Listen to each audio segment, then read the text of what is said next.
నెయ్యి తింటే గుండెపోటు వస్తా? నెయ్యి తింటే హార్ట్ అటాక్. చాలా మంది నెయ్యి తింటే గుండెపోటు వస్తా అనుకుంటున్నారు. ఓకే, సో ఒక స్టడీ ఉంది, మినెసోటా కొరోనరీ హార్ట్ స్టడీ అని. ఇది ఒక ఎక్స్పెరిమెంట్. ఇది ఒక double blind randomised control trial. అంటే ఏంటంటే దీనిలో చీటింగ్ చేసే అవకాశాలు లేవు. ఇందులో ఒక 10,000 మంది పేషెంట్స్ మీద ఎక్స్పెరిమెంట్ చేశారు. సగం సగం డివైడ్ చేసినారు, 5,000 ఇటు 5,000 ఇటు. ఈ 5,000 మందికి నెయ్యి ఇచ్చినారు, సాచురేటెడ్ ఫ్యాట్ అంటే నెయ్యి లాంటి పదార్థాలు. 5,000 మందికి వెజిటేబుల్ ఆయిల్స్, మనం ఇప్పుడు తినే వెజిటేబుల్ ఆయిల్స్.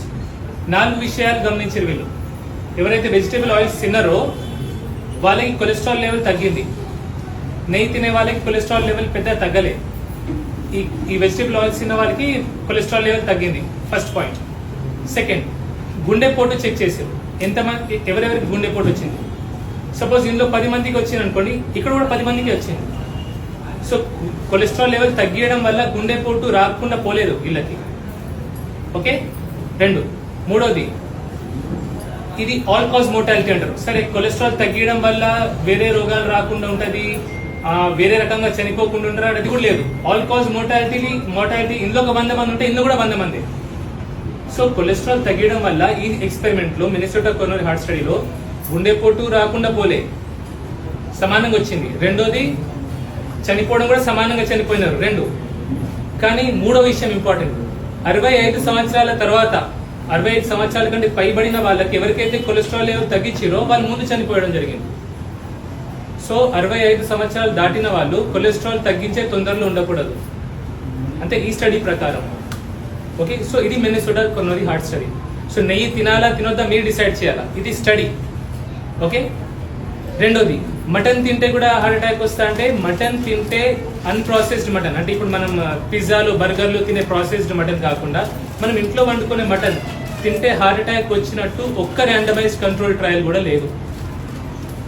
మటన్ తింటే హార్ట్ అటాక్ వచ్చేది అనేది ఒక ర్యాండమైజ్డ్ కంట్రోల్ ట్రయల్ కూడా ప్రూవ్ చేయలేదు, లేదు. ఓకే, సో నేను చెప్పేది ఎందుకంటే మీరు నెయ్యికి భయపడకండి. నెయ్యితో అయితే లీటర్ తాగమని కాదు, నెయ్యికి భయపడకండి. మన పాతకాలం మనం నెయ్యి వాడినా ఇప్పుడు కూడా వాడండి. రెండోది, మటన్ కి భయపడకండి. మటన్ తింటే షుగర్ వస్తా అని చాలా మంది అనుకుంటారు. ఇది ఫ్యాట్ చెప్పినా కదా, మా ఫ్యాట్ ఏమైంది? మటన్ తింటే షుగర్ రాదు. ఇంత అన్నంలా 2 ముక్కలు వేసుకొని ఇంత చోరవ కలిపి తింటే వస్తుంది, ఆ అన్నం వల్ల వస్తుంది. మనం మటన్ తింటే ఏమైతే ఇంకా ఇంత అన్నం తింటాం, దానివల్ల షుగర్ పెరుగుతుంది. ఆ మటన్ తినడం వల్ల షుగర్ పెరగదు. సో మీరు మటన్ తినండి, నెయ్యి తినండి, తినకపోండి, నేను ఏం చెప్పట్లేదు. మీకు ఒక ఐడియా ఇస్తున్నా. నా పేషెంట్స్ వస్తే నా దగ్గర కొందరు అడుగుతారు, వాళ్ళని నేను తినమంటా. ఏం జరిగింది వాళ్ళతో? మీరు నా టెస్టిమోనీస్ చూడండి. పేషెంట్స్ నేను పెట్టేది 1% పేషెంట్స్ కూడా టెస్టిమోనీస్ పెట్టా, వాళ్ళు ఎట్లాంటి వాళ్ళు మంచి అయినారు. ఓకే, వాళ్ళు బాగుపడుతున్నారు కదా, బాగుపడుతున్నారు కాబట్టి వాళ్ళు నా దగ్గరకు వస్తున్నారు, మీకు చెప్తున్నారు, మీరు అందరు నా దగ్గరకు వస్తున్నారు. సో ఈ విషయం 10 మందికి తెలియాలా. అలాగే కొందరు జూనియర్ డాక్టర్స్ ఉంటారు, సీనియర్స్ చాలా పెద్దవారు, వాళ్ళకి చెప్పేంత పెద్దవాని కాదు, వాళ్ళ ఖాళీ గోడితో నేను సమానం, వాళ్ళకి అన్నీ తెలుసు. కానీ జూనియర్ డాక్టర్స్ కొందరు ఉంటారు, వాళ్ళు తెలియకపోతే నా దగ్గర వస్తే, అంటే వాళ్ళకి అన్ని విషయాలు తెలుసుండొచ్చు కానీ న్యూట్రిషన్ గురించి కొన్ని విషయాలు తెలియకపోవచ్చు. వాళ్ళు నన్ను కలిస్తే నేను చెప్తా, నేను ఏం చేస్తున్నానో చెప్తా. 1 నెల వాళ్ళు ట్రై చేయొచ్చు. ఆ ట్రై చేస్తే ఏమవుతుంది, వాళ్ళ పేషెంట్స్ ఇంప్రూవ్ అవుతారు. నేను ఒక గ్యారంటీ సార్, పేషెంట్స్ ఇంప్రూవ్ అవుతారు. కానీ ఇంకో గ్యారంటీ